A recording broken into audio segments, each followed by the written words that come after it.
Hello all welcome to crack with Jack. இந்த video இருக்கா அப்படின்னா இந்த வீடியோவில் வந்து நம்ம ஸ்ட்ராட்டஜி பார்க்க போகிறோம். என்ன ஸ்ட்ராட்டஜி அப்படின்னா ஓவராலாக இந்த அப்கமிங்கில் வரப்போகிற எக்ஸாம்ஸ்க்கு நம்ம எப்படி வந்து நம்ம ப்ரிப்பேர் பண்ணிக்கணும். ஒரு பிகினராக இருந்தீங்கன்னா நீங்கள் எப்படி ப்ரிப்பேர் ஆகணும், ஆல்ரெடி ஒரு ஆவரேஜ் ஸ்டூடெண்ட்ஸாக இருந்தீங்கன்னா நீங்கள் என்ன பண்ணணும், இல்லை டாப்பராக இருக்கீங்கன்னா நீங்கள் என்ன பண்ணணும், அதுவும் பர்டிகுலராக குவான்ஸுக்கு நம்ம எப்படிலாம் ஒர்க் பண்ணணும், எப்படிலாம் படிக்கணும் அப்படின்றத பற்றின ஒரு ஸ்ட்ராட்டஜி வீடியோ தான் இந்த வீடியோ. ஓகேவா? சரி, அதுக்கு முன்னாடி நம்மளோட ராயல் பாஸ் ஆஃபர் வந்து இப்போ ஆஃபர் ப்ரைஸில் 876 அப்படின்ற ப்ரைஸில் 12 மந்த் வேலிடிட்டிக்கு இருக்கு. இந்த இயர்க்குரிய video course, exam PDF course, mock test series எல்லாமே உங்களுக்கு இதுலயே இன்க்ளூட் ஆயிரும். ஓகேவா? அப்கமிங்ல வேற ஏதாவது புதுசா எக்ஸாம் ஓரியன்டா லான்ச் பண்ணாலும் அதுவுமே உங்களுக்கு ராயல் பாஸ்ல இன்க்ளூட் ஆயிரும். ஓகேவா? தேவைப்பட்டது அப்படின்னா லிங்க் டிஸ்கிரிப்ஷன்ல இருக்கு, இல்ல டைரக்டா நீங்க வெப்சைட்ல போய் கூட நீங்க பர்ச்சேஸ் பண்ணிக்கலாம். ஓகேவா? கண்டிப்பா ஏதாவது ஒரு யூஸ் பண்ணி, ஏதாவது ஒரு சோர்ஸ் யூஸ் பண்ணி ப்ரிப்பரேஷன்ல இருங்க. கன்சிஸ்டன்சி மட்டும்தான் ரொம்ப பெரிய காரணம் எதுக்கு சக்சஸ்க்கு. ஸோ கண்டிப்பா நீங்க கன்சிஸ்டன்சியை விட்டுட்டீங்க அப்படின்னாலே உங்களுக்கு பின்னாடி இன்னும் 2 ஸ்டெப் பின்னாடி போயிடுவீங்க. ஸோ திரும்ப அதை மீட் எடுத்து உள்ள வரணுன்றது கொஞ்சம் கஷ்டமா இருக்கும். ஸோ கன்சிஸ்டன்சியோட எல்லா எக்ஸாமுக்கும், எந்த எக்ஸாம் அப்கமிங்ஸ்ல வரப்போதோ அல்ல, இந்த எல்லா எக்ஸாம்ஸ்க்கும் சேர்த்து ஒரே ப்ரிப்பரேஷன் தான். அந்த ப்ரிப்பரேஷனை விடாம பண்ணிட்டே இருங்க. ஓகேவா? சரி, இப்போ நம்ம குவான்ட்ஸ்னு எடுத்துக்கிட்டீங்கன்னா குவான்ட்ஸ்ல இருக்கிறதே இவ்வளோ டாபிக்ஸ் தான். இதை தவிர்த்து வேற எந்த டாபிக்ஸும் நமக்கு தேவை. நம்ம சிலபஸ் இதுதான். இந்த சிலபஸ் நமக்கு பார்த்தீங்க அப்படின்னா இதையும் நம்ம ஸ்பிளிட் அப் பண்ண போகிறோம். எப்படி ஸ்பிளிட் அப் பண்ண போகிறோம் அப்படின்னா ஸ்கோரிங் பார்ட்டுன்னு சொல்லி ஒன்று பார்க்க போகிறோம். அடுத்து வந்து டிஐ செக்ஷன்ஸ் தனியாக பார்க்க போகிறோம். அண்ட் அரித்மெட்டிக் அப்படின்னு சொல்லி நம்ம பார்க்க போகிறோம். இந்த 3 பார்ட்டு தான் இருக்கு. இதில் ஸ்கோரிங் பார்ட்ஸ் எதெல்லாம் அப்படின்றத நான் சொல்கிறேன். Simplification, approximation, number series, quadratic equation இதெல்லாம் நமக்கு ஸ்கோரிங் பார்ட்ல போயிடும். ஓகேவா? அது போக மித்த எல்லாமே என்ன பண்ணுவீங்க அப்படின்னா அர்த்மெட்டிக் அப்படின்ற கான்செப்டை சொல்லுவீங்க. அந்த அர்த்மெட்டிக்ல வர்றதே தான் சில சமயம் ஸ்கோரிங்ல இருக்கிற கான்செப்டை மட்டும் வச்சு டிஐ கேட்கலாம், இல்ல அர்த்மெட்டிக்கை மட்டும் வச்சு டிஐ கேட்கலாம். மோஸ்டா டிஐ போகணும் அப்படின்னா நமக்கு என்னெல்லாம் வேணும் அப்படின்னா பர்சன்டேஜ் தெரியணும், ரேஷியோ ப்ரொபோர்ஷன் தெரியணும், ஆவரேஜஸ் தெரியணும். இந்த 3ம் இல்லாத டிஐ கொஸ்டினே இருக்கவே இருக்காது. கண்டிப்பா டிஐக்கு இந்த 3ம் ரொம்ப ரொம்ப ரொம்ப ரொம்ப ரொம்ப இம்பார்ட்டன்ட். இந்த 3ம் பேசிக்ஸ்ல சின்னதா கூட டவுட் வராத அளவுக்கு நீங்க கிளியரா இருக்கணும். சரியா?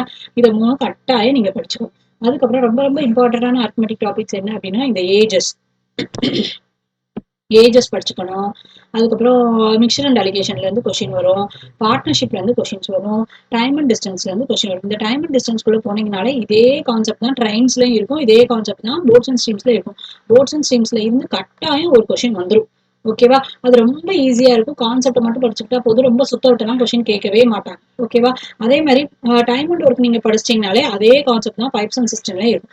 பார்க்க தான் இத்தனை டாபிக். அப்போ ஒரு டாபிக் படிச்சாலே நம்ம இதெல்லாம் கம்பைன் பண்ணி பார்த்துக்கலாம். அதே மாதிரி பெர்முடேஷன் காம்பினேஷன் சொல்லி தனியா ரொம்ப கொஸ்டின்ஸ் வராது. ப்ராபபிலிட்டி தான் ரொம்ப கொஸ்டின்ஸ் வரும்.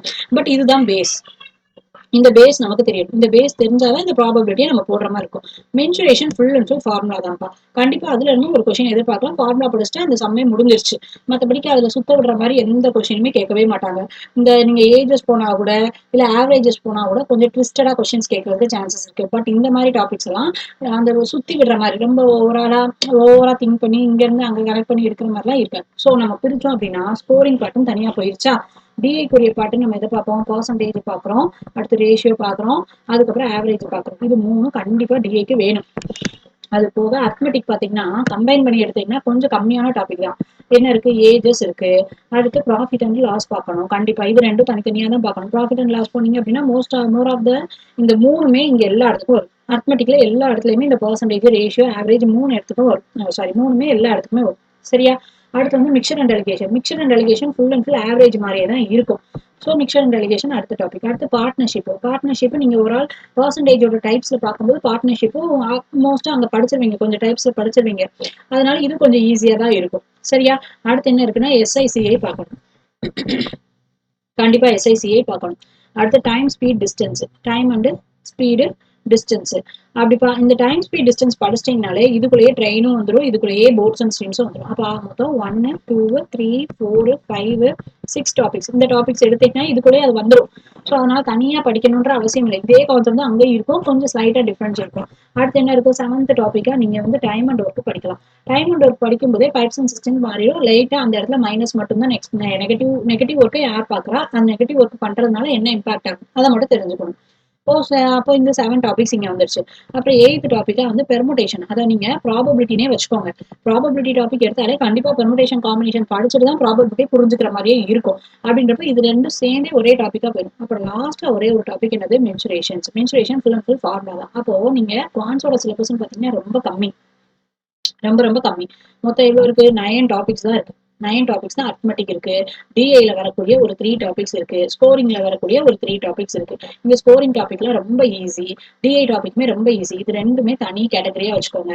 இந்த 9 டாபிக்ஸ் இருக்கிற அரித்மெட்டிக் மட்டும் நல்லா கான்செப்ட் படிங்க. டெய்லி ஒரு 2 டேஸ்க்கு ஒரு டாபிக்ஸ் நீங்க எடுத்து தராவா படிச்சா கூட 1 மந்த்ல இந்த டாபிக்ஸ் எல்லாம் கம்ப்ளீட்டா பேசிக் படிச்சிடலாம். 1 மந்த் போதும்.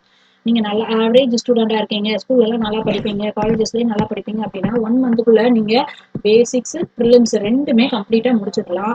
அடுத்து நீங்க மார்க் போடும்போதே மெயின்ஸையும் கூட கூட்டு வந்துடலாம். ஓகேவா? அப்ப நீங்க ஒண்ணுமே தெரியாத ஸ்டூடெண்டா இருந்தா கூட மேக்ஸிமம் 1 to அதாவது 30 டேஸ் டு மேக்ஸிமம் 60 டேஸ் தான். இதுவே ரொம்ப ரொம்ப ஜாஸ்தி என்னை கேட்டா. இது மேக்ஸிமமே இது இவ்வளவுதான். இந்த நாள்ல நீங்க கரெக்டா ரெகுலரா படிச்சீங்க. ஒரு நாளைக்கு ஒரு 2 ஹவர்ஸ் ஸ்பெண்ட் பண்றீங்க. 2 ஹவர்ஸ் ஸ்பெண்ட் பண்ணி குவான்ட்ஸ் மட்டும் 2 ஹவர்ஸ் ஸ்பெண்ட் பண்றீங்க அப்படின்னா கண்டிப்பா பேசிக்ஸை தரோவா முடிச்சிட முடியும். நம்ம சேனல்லையே நம்ம பேசிக்ஸ் பத்தின தனி வீடியோ பிளேலிஸ்ட்ல போட்டிருக்கோம். இப்போ ரீசெண்டா ஒரு சீரிஸ் ஸ்டார்ட் பண்ண பிகினர் சீரிஸ். அந்த சீரிஸ்லயும் பேசிக்ஸும் லேர்ன் பண்ண வச்சு ப்ரிலிம்ஸும் பார்த்து மெயின்ஸும் பார்த்துருக்கோம். சரியா? இவ்வளவுதான் நம்மளோட டாபிக். இந்த டாபிக் வச்சு நம்ம கொண்டு போறோம். சரியா? எக்ஸாம்ஸ்க்கு ப்ரிப்பேர் பண்ணிக்க போறோம். ஒரு நிமிஷம் வெயிட் பண்ணுங்க. ரெக்கார்ட் ஆகுதா நான் செக் பண்ணிக்கிறேன். ரெக்கார்ட்.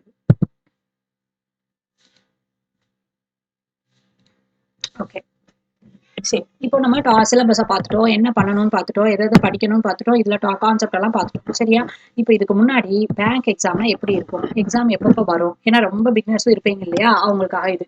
இப்போ எக்ஸாம்னு ஸ்டார்ட் பண்றதுக்கு முன்னாடி ஒவ்வொரு இயரும் ஜான்வரி மந்த் இவங்க தான் எக்ஸாமை கண்டக்ட் பண்றவங்க. யாரு? ஐபிபிஎஸ் அப்படின்றவங்க, institute of banking personnel selection. இவங்க ஒரு ஒரு ஆர்கனைசேஷன். இந்த ஆர்கனைசேஷன் என்ன பண்ணுவாங்க, இந்த மாதிரி பீப்புள்ஸை ரெக்ரூட்மெண்ட் பண்ணி அந்தந்த பேங்க்குக்கு வந்து சென்ட் பண்ணுவாங்க. ஓகேவா?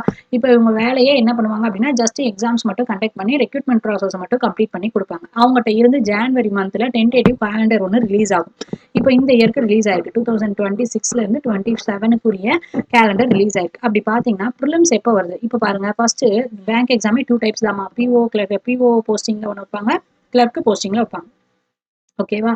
பிஓ போஸ்டிங்ல என்னென்ன போஸ்டிங்லாம் வரும்ன்றத பாருங்க. எஸ்பிஐல பிஓ வரும். அடுத்து ஐபிபிஎஸ்ல பிஓ. ஐபிபிஎஸ்னா மற்ற இருக்கிற இந்த பப்ளிக் செக்டார் பேங்க். எஸ்பிஐ தவிர மித்த பப்ளிக் செக்டார் பேங்க்ஸ் இருக்குல்ல, அவங்க எல்லாரையும் இந்த ஐபிபிஎஸ் பிஓ அப்படின்ற எக்ஸாம்ஸ் எழுதி தான் கிளியர் பண்ணி போவாங்க. ஓகேவா? அடுத்து அதே மாதிரி எஸ்பிஐல பிஓ வரும், ஐபிபிஎஸ்ல பிஓ வரும், அப்புறம் எஸ்பிஐல கிளர்க் வரும். அப்புறமா நெக்ஸ்ட் ஐபிபிஎஸ்ல அதே தான், அந்த பப்ளிக் செக்டர் பேங்க்குக்கு கிளர்க் வரும். அடுத்து ஆர்ஆர்பின்னு ஒன்று சொல்லுவாங்க. ஆர்ஆர்பினா regional rural bank. Regional rural பேங்க்னா அந்தந்த ஸ்டேட்டுக்குள்ள மட்டும்தான் இருக்கும். ஒரு ஸ்டேட்டுக்கு இப்போ ஒரு ஆர்ஆர்பி தான். முன்னாடி வந்து நிறைய ஆர்ஆர்பிஸ் இருந்தது, இப்போ அதை மாற்றி விட்டுட்டாங்க. ஒரு ஸ்டேட்டுக்கு ஒரு ஆர்ஆர்பி தான். அந்த ஆர்ஆர்பியில் ரீஜனல் ரூரல் பேங்க்ல ஒர்க் பண்ணுறதுக்கு பிஓக்கு எடுப்பாங்க, கிளர்க் எடுப்பாங்க. இப்போ இது பார்த்துருக்கோம்ல. இப்போ இந்த எக்ஸாம்ஸோட டிஃபிகல்ட்டி, எந்த போஸ்டிங்க்கு எந்த எக்ஸாம்ஸோட டிஃபிகல்ட்டி ஜாஸ்தியாக இருக்குன்றதை பார்க்கலாம். டிஃபிகல்ட்டி லெவல் பார்த்தீங்க அப்படின்னா எஸ்பிஐ பிஓ தான் இருக்கிறதுலே கொஞ்சம் டஃபஸ்ட் எக்ஸாம். அடுத்து யார் வருவாங்க அப்படின்னா ஐபிபிஎஸ் பிஓ. அடுத்து யார் வருவாங்க அப்படின்னா ஆர்ஆர்பி பிஓ. அப்போ இருக்கிறதுலே ரொம்ப ஈஸியான பிஓ லெவல் எக்ஸாம் எப்படின்னா ஆர்ஆர்பி பிஓ லெவல் எக்ஸாம். அதே மாதிரி கிளர்க்ல பார்த்தீங்கன்னா எஸ்பிஐ கிளர்க் தான் கொஞ்சம் ஓரளவு டஃபஸ்டா இருக்கும். இந்த ஆர்ஆர்பி பிஓவும் ஐபிபி எஸ்பிஐ கிளர்க்கும் மோர் ஆர்லெஸ் கொஞ்சம் சேமா இருப்பாங்க. அடுத்து ஐபிபிஎஸ் கிளர்க் எக்ஸாம்ஸ் இருக்கும். அடுத்து லாஸ்டா ஆர்ஆர்பி கிளர்க் எக்ஸாம் இருக்கும். ஓகேவா? இந்த ஆர்டர்ல தான் டிஃபிகல்ட்டி லெவல் இருக்கும். சரியா? இப்போ எக்ஸாம்ஸ் பார்த்தீங்கன்னா நமக்கு அப்ராக்சிமேட்டா எப்போ ஸ்டார்ட் ஆகுது? லாஸ்ட் இயர்லேருந்தே கொஞ்சம் எக்ஸாம் சேஞ்ச் ஆயிடுச்சு. அதுக்கு முந்தின வருஷம்னா எக்ஸாம்ஸ் எப்போ இருந்தது அப்படின்னா ஃபர்ஸ்ட் ஆர்ஆர்பி தான் வருவாங்க. இங்கே கொடுத்துருக்காங்க பாருங்க, common recruitment process of regional rural bank 15th office assistants and officer scale கொடுத்துருக்காங்களா? இந்த ஸ்கேல் 2 ஸ்கேல் 3னா எக்ஸ்பீரியன்ஸ் வேணும். ஸ்கேல் 1 எழுதணும் அப்படின்னா எக்ஸ்பீரியன்ஸ் தேவையில்லை. ஃப்ரெஷர்ஸாக இருந்தீங்கன்னா கூட நீங்க எழுதலாம். ஓகேவா? சரி. இப்போ இவங்களுக்குரிய ஆஃபீஸர் ஸ்கேல் ஃபர்ஸ்ட் எப்பவுமே இந்த எக்ஸாம்ஸ் தான் வரும். பட் லாஸ்ட் இயர்லையும் இந்த இயர்லையும் இப்போ யார் ஃபர்ஸ்ட் வர்றாங்க அப்படின்னா பிஓ தான் நமக்கு வர்றாங்க. ஓகேவா? இந்த பிஓ என்னது? வெறும் ஐபிபிஎஸ் பிஓ. எஸ்பிஐ தனியா ரெக்ரூட்மெண்ட் பண்ணுவாங்க. எஸ்பிஐ தனியா ரெக்ரூட்மெண்ட் பண்ணுவாங்க. இன்னும் அப்கமிங் டேஸ்ல அவங்க எதிர்பார்க்கலாம். சரியா? அவங்க வந்து தனியா ஐபிபிஎஸ் தான் நடத்துவாங்க. பட் ஐபிபிஎஸ்க்குள்ள வர மாட்டாங்க.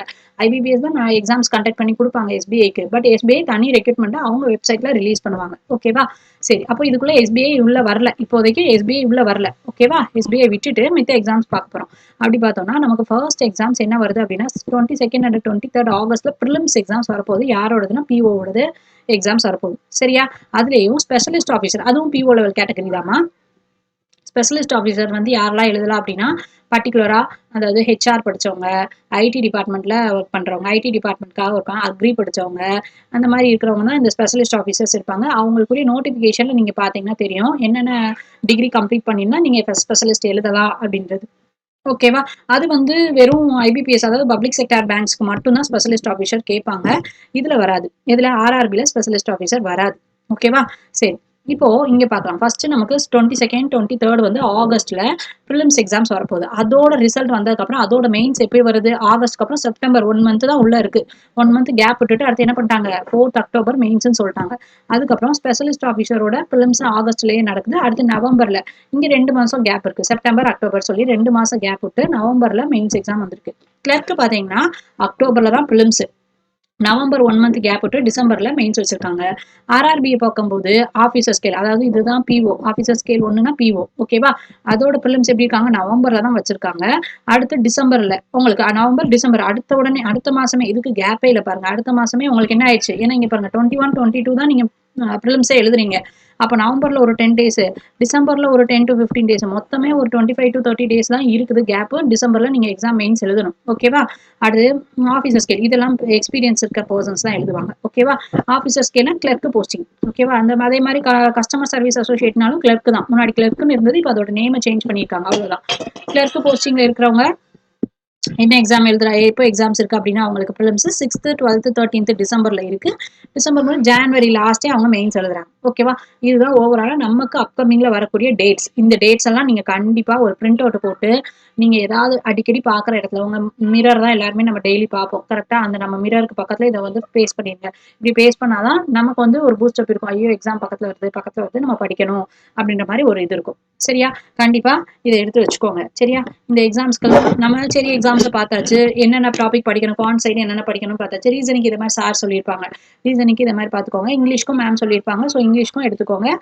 நம்மளோட பேட்டர்ன் எக்ஸாம் பேட்டர்ன் என்னன்றதை பார்ப்போம். சரியா. எக்ஸாம் பேட்டர்ன் பார்த்தீங்கன்னா ஃபர்ஸ்ட் பிலிம்ஸ் எக்ஸாம் சொன்னோம்னா பிலிம்ஸ்ல 3 செக்ஷன் தான் எழுதுவீங்க. English, quants, reasoning. இது எல்லாமே டைம் வந்து கொடுத்துருப்பாங்க. செக்ஷனல் டைமிங் இதுல 20 மினிட்ஸ், இது ஒரு 20 மினிட்ஸ், இது ஒரு 20 மினிட்ஸ், ஆக மொத்தம் 1 hour எக்ஸாம். புரியுதுங்களா. ஆனா ஆர்ஆர்பி எக்ஸாம் சொன்னேன் இல்லையா, அதுல இங்கிலீஷ் இருக்காது. ப்ரிலிம்ஸ்க்கு இங்கிலீஷ் இருக்காது. ஒன்லி குவான்ட்ஸும் ரீசனிங் மட்டும் தான் எழுதுவீங்க. ஓகேவா.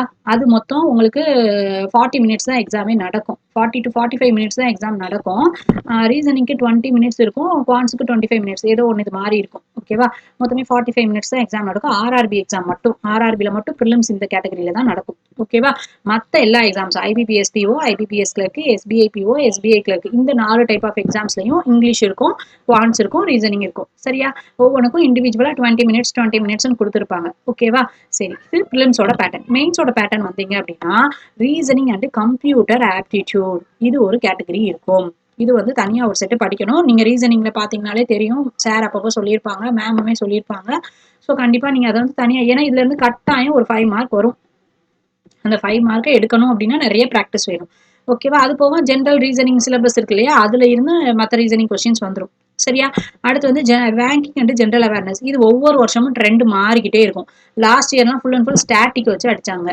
அதுக்கு முந்தின வருஷம்லாம் ஃபுல்லா எப்படி இருந்தாங்க அப்படின்னா கரண்ட் அஃபேர்ஸ் வச்சு அடிச்சாங்க. எந்த வருஷம் எப்படி வருதுன்றதை நம்மளால ஜட்ஜ் பண்ணவே முடியாது. ஃபர்ஸ்ட் எக்ஸாம் அவங்க ஸ்டார்ட் பண்றாங்க இல்லையா, அப்போ இருக்கும்போது நம்மளால க்ளூ பிடிச்சி சரி இந்த இயர் இப்படிதான் மோஸ்டா கொண்டு போவாங்க அப்படின்னு ஒரு அசம்ஷன்ல போகலாம். அதுவுமே அசம்ஷன் தான். அதுவுமே ஃபிக்ஸ்டா நமக்கு தெரியாது. ஓகேவா. அடுத்து இங்கிலீஷ் செக்ஷன். இங்கிலீஷ் செக்ஷன் போனீங்க அப்படின்னா இங்கிலீஷ் மேமே உங்களுக்கு டீட்டெயிலாக சொல்லுவாங்க. எப்படி ப்ரிலிம்ஸ்ல வந்து ஈஸியாக இருக்கும். மெயின்ஸ்ல வந்து நம்ம ஆர்சிலாம் நிறைய 2 ஆர்சிஸ் வரும்.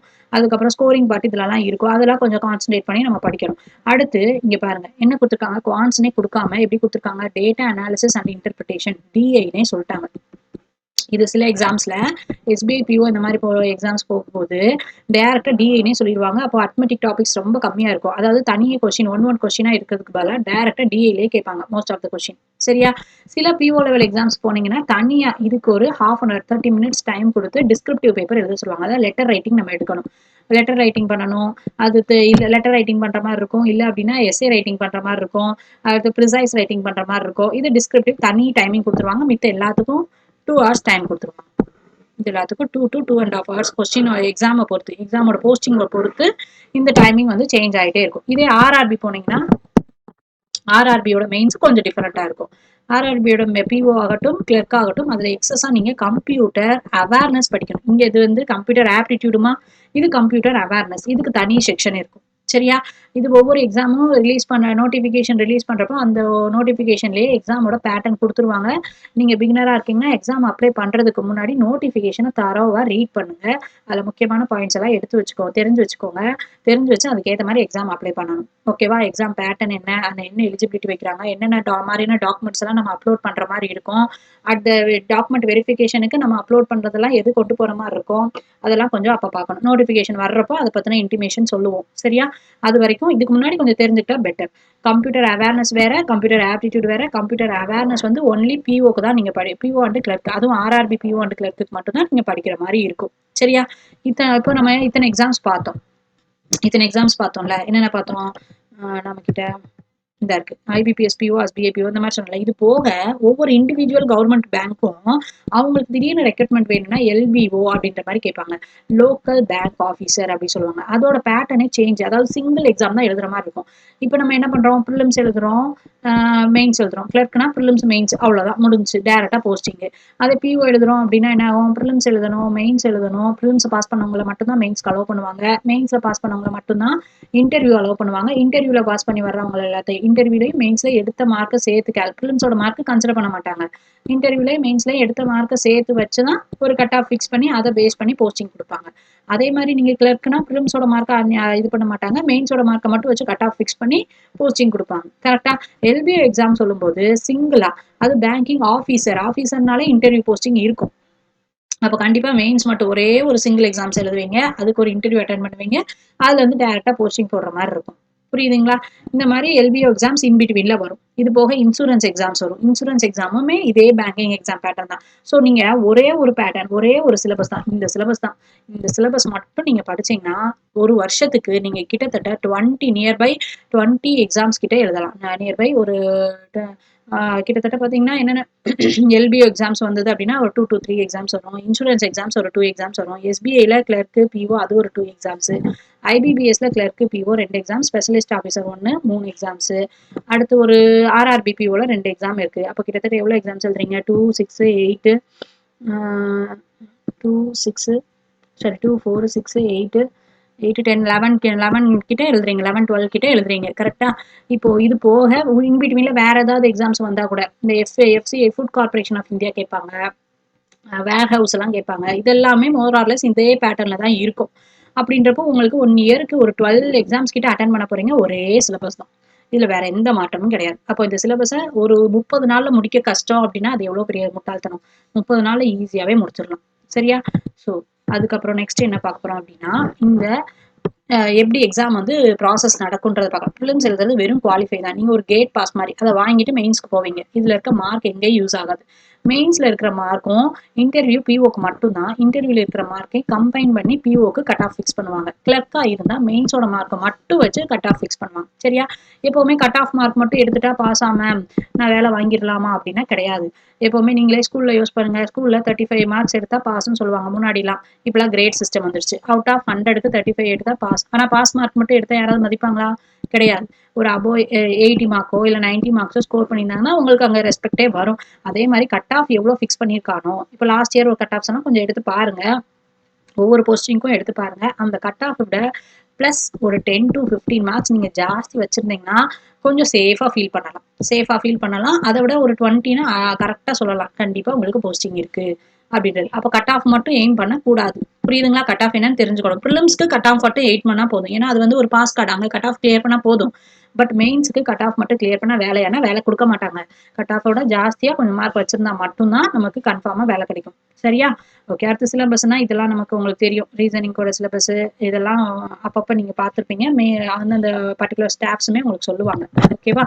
அடுத்து நெக்ஸ்ட் இப்போ நம்ம ஸ்டடி பிளான் என்ன மாதிரி பண்ணலாம் அப்படின்ற மாதிரி ஒரு சின்ன ஐடியா. நீங்க உங்களோட கன்வீனியன்ட்டுக்கு ஸ்டடி பிளான் எடுத்துக்கிட்டாலும் ஓகே. இல்ல ஏன்னா ஒவ்வொருத்தவங்க ஒவ்வொரு மாதிரி இருப்பீங்க. எல்லாருமே சும்மா படிக்கிறவங்க மட்டும் இருப்பீங்க. வீட்ல உட்காந்து ஃபுல் டைம் இதுக்கு ப்ரிப்பேர் பண்றவங்களும் இருப்பீங்க. ஒர்க்கிங் போயிட்டு பண்றவங்க இருப்பீங்க. ஹவுஸ் ஒய்ஃபா இருக்கிறவங்க இருப்பீங்க. அவங்களோட டைம் மேனேஜ்மெண்ட் நீங்க தான் பார்த்துக்கணும். கரெக்ட்டா? என்ன பண்ணாலும் நீங்க இந்த டைம்ல இத படிக்கணும்னு நீங்க ஃபிக்ஸ் பண்ணீங்கன்னா, அந்த டைம்ல அத முடிச்சுருங்க. இல்லையா, அந்த டைம் வேற ஏதோ வொர்க் வந்துருச்சு அப்டின்னா, அதுக்கு பிரையாரிட்டி குடுக்காதீங்க. இதுக்கு தான் பிரையாரிட்டி. ஏன்னா நம்ம மைண்டும் நம்ம மனசு தான் காரணம் எதுக்கு பிரையாரிட்டி குடுக்கணும்ன்றது. அத பொறுத்து தான் அதோட சக்சஸே அமையும். சரி இல்ல அவாய்ட் தான் பண்ணி ஆகணும் அப்டின்னா, அந்த இத வந்து பின்னாடி ஏதாவது ஒரு டைம் எடுத்து அத கம்ப்ளீட் பண்ற மாரி வச்சுக்கோங்க. சரியா? ஓகே. அதே மாரி நீங்க வந்து உங்க கட் ஆஃப பத்தின நாலேட்ஜ் கொஞ்சம் தெரிஞ்சுக்கணும். அப்பனா தான் நமக்கு எந்த லெவலுக்கு நம்ம போகணும் அப்டின்றது நமக்கு புரியும். இப்போ கட் ஆஃப் வந்து ஒரு 45 அவுட் ஆஃப் 100க்கு 45 டூ 50 ரேஞ்சில இருக்கு. நம்ம பாட்டுக்கு மார்க் டெஸ்ட் போட்டுட்டே இருக்கோம். 30 வருது. சரி பரவால்ல நம்ம 30 எடுத்துட்டோம், 30 எடுத்துட்டோம். நம்ம மைண்ட இப்படியே வச்சிடக்கூடாது. கரெக்ட்டா 45, 50 ரேஞ்ச் இருக்கு. அப்ப நம்ம இன்னும் புஷ் பண்ணி நம்ம போகணும் அப்படின்றது நமக்கு இந்த கட் ஆஃப் பத்தி தெரிஞ்சா தான் தெரியும். ஓகேவா? அதனால எல்லா எக்ஸாம்ஸ்க்கும் கட் ஆஃப்ஸ்லாம் எப்படி இருக்கு? Last 2 to 3 years cut offs என்ன? அப்படின்றத எடுத்து கொஞ்சம் அனலைஸ் பண்ணி வச்சுக்கணும். ஓகேவா? டெய்லியுமே என்ன பண்ணணும் அப்டின்னா, கண்டிப்பா கரண்ட் அஃபேர்ஸ் படிக்கணும். ஏன்னா, நம்ம மெயின்ஸ்ல பார்க்கும்போது ஒரு தனி செக்ஷன் பார்த்தோம். கரெக்ட்டா? அந்த தனி செக்ஷனு அதுவும் போக இதுதான் மார்க்க கூட்டி குடுக்கக்கூடிய செக்ஷனும் கூட. அப்டின்றப்போ கண்டிப்பா கரண்ட் அஃபேர்ஸ் டெய்லியும் படிக்கணும். வீக்லி ஒன்ஸ் ரிவைஸ் பண்ணணும். மார்க் டெஸ்ட் போட்டு பார்க்கணும். டெய்லியுமே டெஸ்ட் போடணும். டெய்லி கரண்ட் அஃபேர்ஸ் குவிஸஸ் போடணும். காலையில படிக்கிறீங்க அப்டின்னா, ஈவினிங் குவிஸ் போடுங்க. இல்ல ஈவினிங் படிக்கிறீங்கன்னா, மறுநாள் காலையில திரும்ப குவிஸ் போட்டுட்டு, அடுத்த டே கூடிய கரண்ட் அஃபேர்ஸ் படிங்க. ஆனா என்னவோ 1 வீக் கூடிய கரண்ட் அஃபேர்ஸ். 1 வீக்னா 7 டேஸ் இங்க கனெக்ட் ஆகாது. 6 டேஸ் தான் கரண்ட் அஃபேர்ஸ் வரும். சண்டே லீவா தான் இருக்கும். எப்பவுமே சண்டே வந்து எந்த கரண்ட் அஃபேர்ஸும் வராது. அந்த சண்டே அப்போ நீங்க என்ன பண்ணணும், 6 டேஸ் படிச்சது எல்லாத்தையும் ரிவைஸ் பண்ணி ஒரு தடவ இன்னொருக்கா மார்க் டெஸ்ட் போட்டு பார்க்கணும். ஏதாவது ஒரு சோர்ஸ ஃபாலோ பண்ணுங்க. கரண்ட் அஃபேர்ஸ்க்கு வதன்னு எல்லா சோர்ஸையும் ஃபாலோ பண்ணாதீங்க.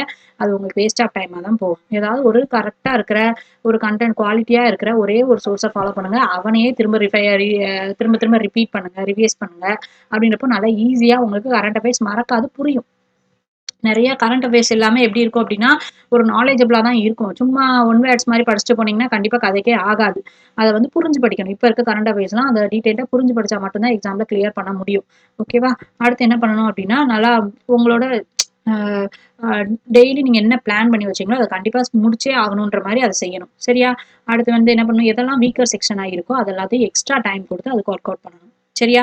அதுக்கப்புறம் முக்கியமான விஷயம், நீங்க மார்க்ஸ் எடுத்தாலும் சரி, ஒரு சின்ன டெஸ்ட் போட்டு பார்த்தாலும் சரி, ஒரு சின்ன நோட்டு போட்டு, அதுல டேட் போட்டு, அதுல என்ன மார்க் எடுத்தீங்க? அதுல எவ்வளோ ஸ்கோரு? அதுல டாப்பர் யாரு? டாப்பர் எவ்வளோ ஸ்கோர் பண்ணியிருந்தாங்க?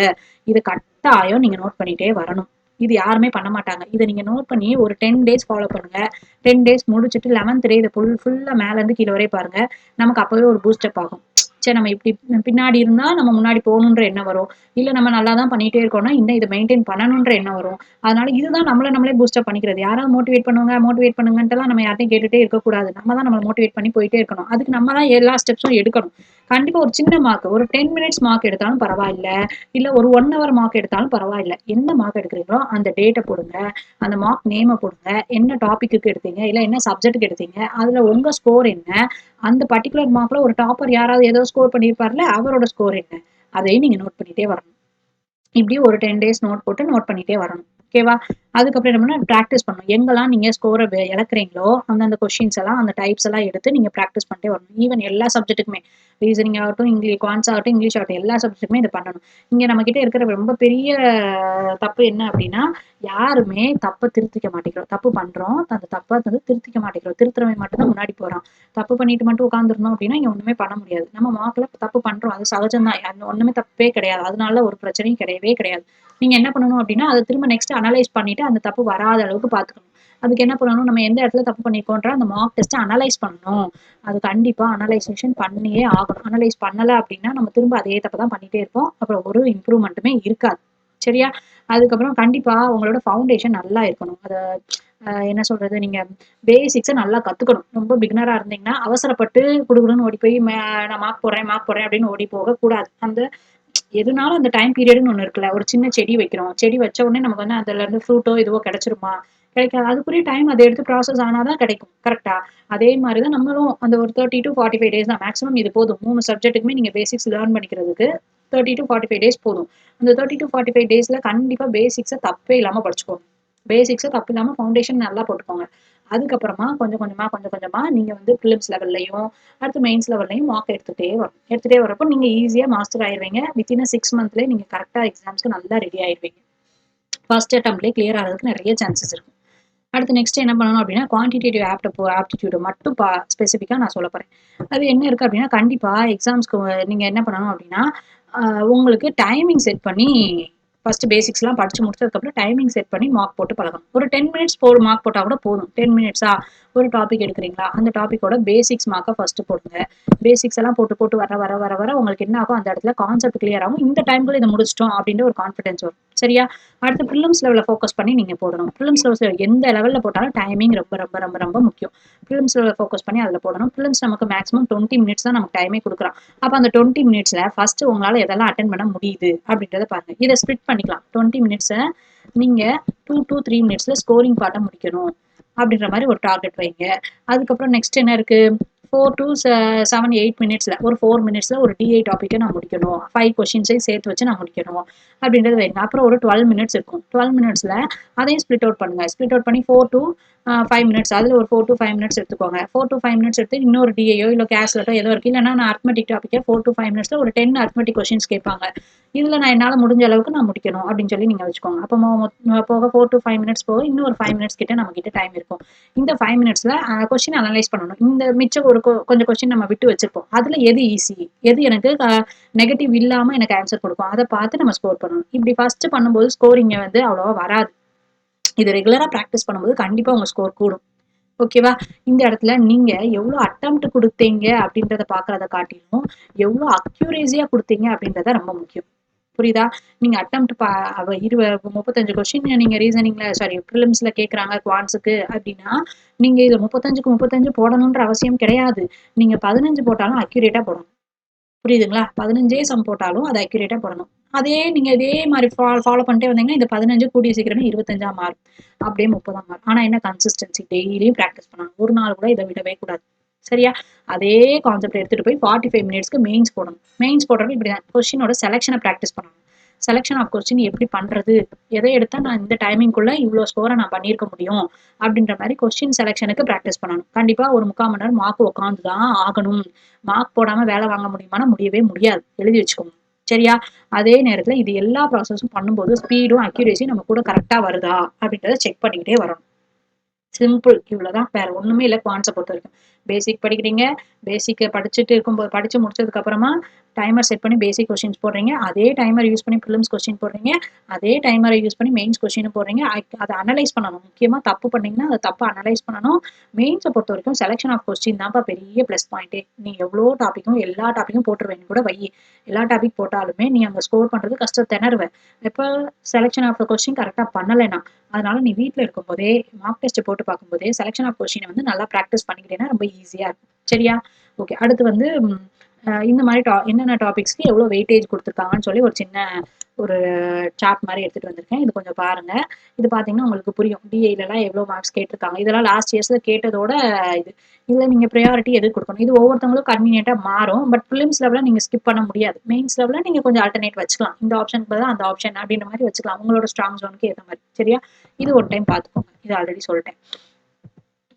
ஓகே. அடுத்து மோஸ்டா இவ்வளவுதான். வேற வேற ஒன்றும் புதுசா எதுவும் இல்லை. நீங்க ஒரு ரொம்பவே பிகினரா இருந்தீங்க அப்படின்னா டைமிங் வந்து கரெக்டா பார்த்துக்கோங்க. ஒரு 30 to 35 டேஸ் வந்து டைம் எடுத்து பேசிக்ஸை கம்ப்ளீட் பண்ணுங்க. அது வந்து 1 மந்த் ஆயிரும். 1 மந்த் கிட்ட டைம் ஆயிரும். மந்த் 1 அப்படின்னு சொல்லி பார்க்கும்போது ஒரு 30 to 45 டேஸ் எடுத்து பேசிக்ஸை 3 சப்ஜெக்ட்டுக்கும் கிளியர் பண்ணுங்க. அடுத்து மந்த் 2 அப்படின்னு சொல்லி எடுத்துக்கும்போது பேசிக்கும் ப்ரிலிம்ஸுக்கும் 3 சப்ஜெக்ட்டுக்குமே, பேசிக்ஸ்க்கும் ப்ரிலிம்ஸ்க்கும் 3 சப்ஜெக்ட்டுக்குமே டைமரோட டெஸ்ட் போடணும். டைமரோட டெஸ்ட் போட்டுட்டே பார்க்கணும். ஓகேவா? அது இந்த எல்லா நீங்க ஸ்டார்ட் பண்ற எல்லா டேல இருந்துமே அந்த டேல இருந்துமே நீங்க என்ன பண்ணணும், கரண்ட் அஃபேர்ஸ் படிச்சே ஆகணும். அது தனி டாபிக்லாம் இல்லை, அது கூட வந்துகிட்டே இருக்கணும். அது தனியாலாம் நான் சொல்ல மாட்டேன்.